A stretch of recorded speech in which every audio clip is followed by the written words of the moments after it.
ഒന്ന് വായിച്ചു നോക്ക്, എന്തൊരവസ്ഥയാണല്ലേ. ഇറാൻ യുദ്ധം തുടങ്ങിയ സമയത്ത് ഒരു സോക്കോൾഡ് രാജ്യസ്നേഹിയുടെ കോമന്റ് ആയിരുന്നു ഈ കാണുന്നത്.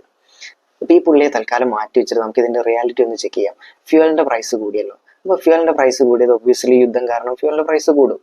ഈ ഒരു നരേറ്റീവിൽ നമുക്ക് വിശ്വസിച്ചിട്ട് ആശ്വസിക്കാം. പക്ഷെ ഞാൻ അതല്ല പറയുന്നത്. ഞാൻ പറയുന്നത് ഇവിടെ വില കൂടാൻ പാടില്ല എന്നുള്ളതാണ്. ക്രൂഡ് ഓയിലിന് വില കുറഞ്ഞിട്ടുണ്ടായിരുന്നു. ക്രൂഡ് ഓയിലിന് 80 അല്ലെങ്കിൽ 75 ഒക്കെ ആയിരുന്നപ്പോഴും നമ്മൾ 100-105 രൂപ നമ്മൾ പെട്രോൾ അടിക്കുന്നുണ്ട്.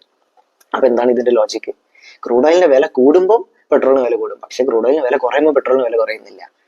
അതെങ്ങനെ ശരിയാവും? സിമ്പിൾ ആയിട്ട് പറഞ്ഞാല് നമ്മുടെ കേന്ദ്ര സംസ്ഥാന സർക്കാരുകൾ എല്ലാവരും കൂടി നമ്മളെ ആക്കിയതാണ്. സിമ്പിൾ ആയിട്ട് ബ്രേക്ക് ചെയ്ത് തരാം. ഞാൻ പറയുന്നത് INR ആണ്, ജസ്റ്റ് എക്സാമ്പിൾ ആണ്.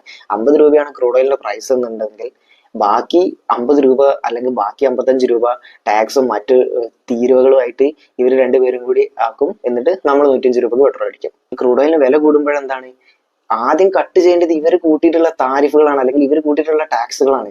ക്രൂഡ് ഓയിലിന്റെ പ്രൈസ് കുറഞ്ഞപ്പോൾ നിങ്ങൾ തീരുവ കൂട്ടിയിട്ട് പ്രൈസ് സ്റ്റെബിലൈസ് ചെയ്തു. അതേസമയം ക്രൂഡ് ഓയിലിന്റെ പ്രൈസ് കൂടിയപ്പോൾ എന്തുകൊണ്ട് തീരുവ കുറയ്ക്കുന്നില്ല? ഇത്രയേ ഉള്ളൂ. ചിന്തിക്ക്. ഇനി ഇവിടെ സോക്കോൾഡ് രാജ്യസ്നേഹിയാണെങ്കിലും സോക്കോൾഡ് രാജ്യദ്രോഹിയാണെന്നുണ്ടെങ്കിലും സോക്കോൾഡ് കോമൺ പേഴ്സൺ ആണെങ്കിലും ഹൂഎവർ, എല്ലാവരും 105 രൂപയ്ക്ക് ഉള്ളത് 110 രൂപയ്ക്ക് എണ്ണ അടിക്കണം. സന്തോഷമായില്ലേ? Okay, by.